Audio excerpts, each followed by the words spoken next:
Good morning.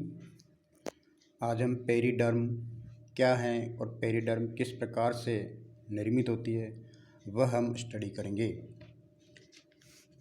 Periderm का निर्माण core cambium या फेलोजन जो कि एक लेटरल मेरिस्टेम है और इसके विभाजन से जो टिश्यू निर्मित होता है उसे ही हम पेरिडर्म कहते हैं। कोर कैम्बियम जिसे हम फेलोजन भी कहते हैं, इसका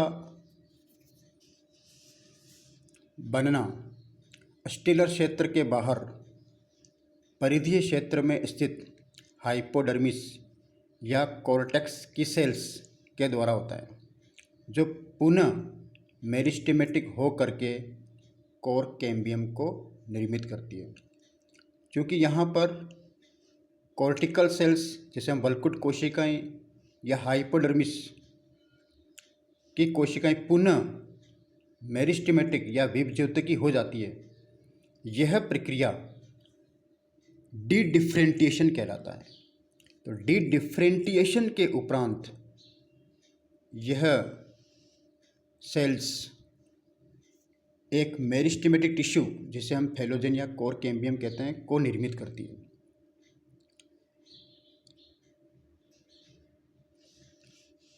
क्योंकि यह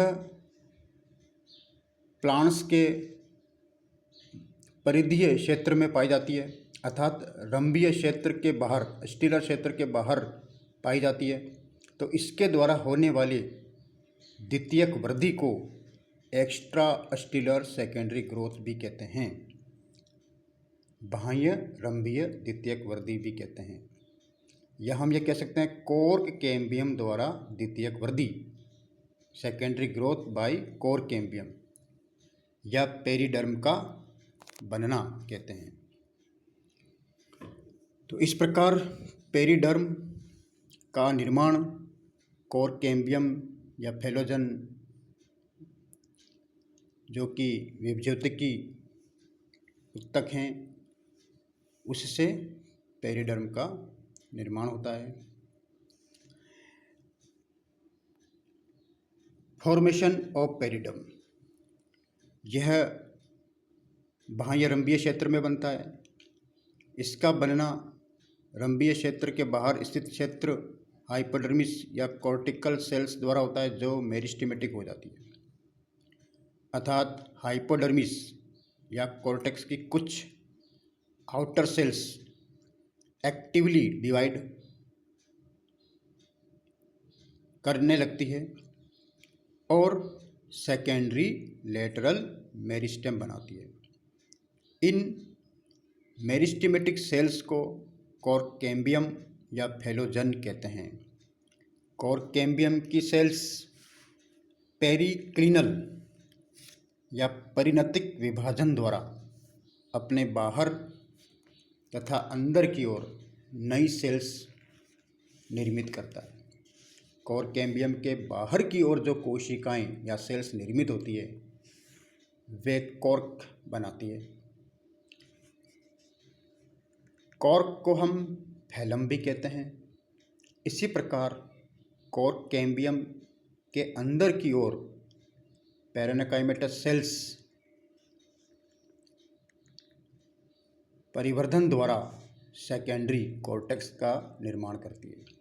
कोर कैम्बियम तथा इसके द्वारा निर्मित उत्तकों जो कि बाहर भी बन रहे हैं और अंदर भी बन रहे हैं, बाहर की ओर कॉर्क और अंदर की ओर सेकेंडरी कॉर्टेक्स को सम्मिलित रूप से हम पेरिडर्म कहते हैं। अब हम एक एक करके इनके बारे में हम अध्ययन करेंगे जो स्ट्रक्चर ऑफ पेरिडर्म के अंतर्गत आता है। स्ट्रक्चर ऑफ पेरिडर्म, पेरिडर्म का निर्माण जो उच्च पौधे हैं जिनमें वुडी प्लांट्स के जो ओल्ड स्टेम तथा रूट्स की सतहों पर पाया जाता है, यह निम्न प्रकार से 3 टिश्यूज़ का बना होता है। तो पेरिडर्म में फेलोजन या कोर कैम्बियम दूसरा टिश्यू फैलम या कॉर्क और तीसरा जो टिश्यू है फैलोडर्म, जिसे हम सेकेंडरी कॉर्टेक्स भी कहते हैं। इन तीनों को सम्मिलित रूप से हम पेरिडर्म में रखा जाता है। तो पेरिडर्म का अर्थ यह है कि यह 3 विभिन्न प्रकार के ऊतकों का समूह है, जिसे हम पेरिडर्म कहते हैं। अब सबसे पहले हम देखते हैं फैलोजन या कोर कैम्बियम।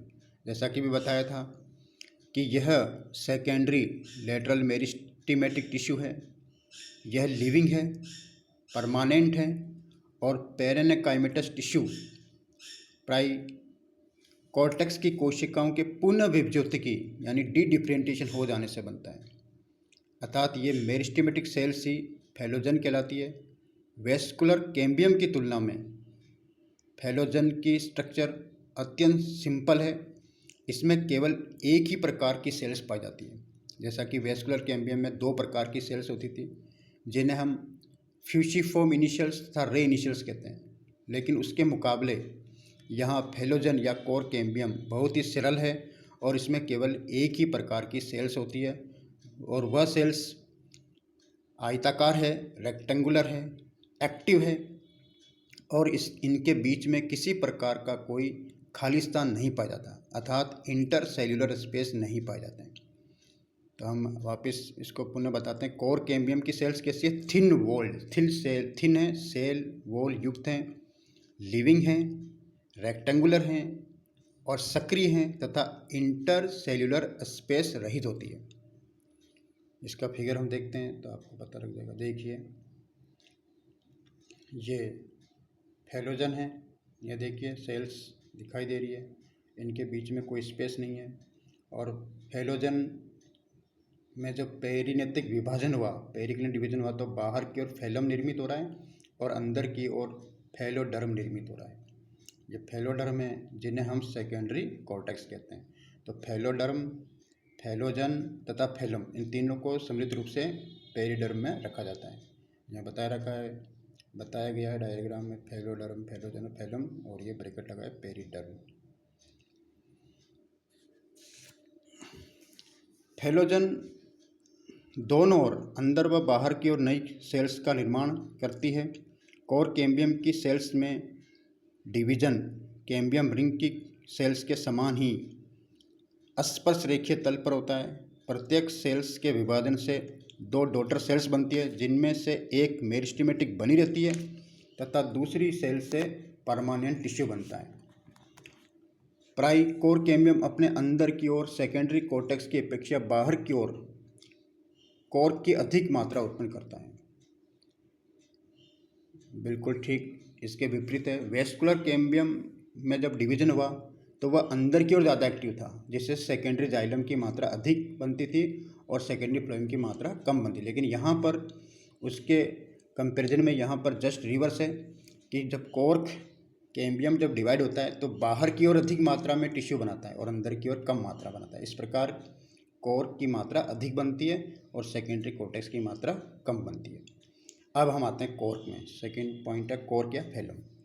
कोर कैम्बियम द्वारा बाहर की ओर जो निर्मित परमानेंट सेल्स है वह फैलम का निर्माण करती है और फैलम की सेल्स बहुत ही डेंस कॉम्पैक्ट है और जब यह मैच्योर होती है तो इसमें प्रोटोप्लाज्म समाप्त हो जाता है और ये डेड हो जाती है। प्रारंभ में इन सेल्स की भित्ति पर सेल्यूलोज का डिपोजिशन होता है, जो पुनः ही सुबेरिन के द्वारा रिप्लेस हो जाता है, अर्थात सुबेरिन का जमाव हो जाता है, जिससे ये सेल्स वाटर और गैसों के एक्सचेंज के लिए इम्परमिएबल बन जाती है और यह साथ ही साथ ऊष्मारोधी भी होती है। बोतलों में लगाने वाला जो कॉर्क है वह हमें क्वेर्कस सुबर से प्राप्त होता है। क्वेर्कस सुबर, आपको ये याद रखना है। क्वेर्कस की स्पेलिंग में बोल रहा हूँ, QUERCUS, क्वेर्कस सुबर। इसी प्लांट से जो बोतलों में जो कॉर्क लगाया जाता है वो इससे प्राप्त किया जाता है, क्वेर्कस सुबर। इसे हम ओक ट्री कहते हैं। अब हम थर्ड जो टिश्यू है वो है फैलोडर्म या सेकेंडरी कॉर्टेक्स। यह कोर कैम्बियम द्वारा अंदर की ओर निर्मित परमानेंट सेल्स हैं, जिसे हम सेकेंडरी कॉर्टेक्स कहते हैं। ये सेल्स लिविंग है, इसमें क्लोरोप्लास्ट पाया जाता है और इंटर सेल्यूलर स्पेस भी पाया जाता है। यह अंदर की ओर प्राइमरी कोर्टेक्स की सेल से जुड़ जाती है। तो इस प्रकार ये तीनों जो टिश्यू है इनको सम्मिलित रूप से पेरिडर्म कहते हैं। तो इस प्रकार पेरिडर्म का निर्माण कैसे होता है, पेरिडर्म क्या होता है, और इसका हम फिगर एक बार पुनः देख लेते हैं। देखिए, ये सबसे बाहर की तरफ एपिडर्मिस, फिर ये फैलम आ गया, कोर्क है, और ये फेलोजन आ गया, फेलोडर्म आ गया। ये सेकेंडरी कोर्टेक्स है जो कि प्राइमरी कोर्टेक्स नीचे की तरफ इससे जुड़ जाता है। Thank you.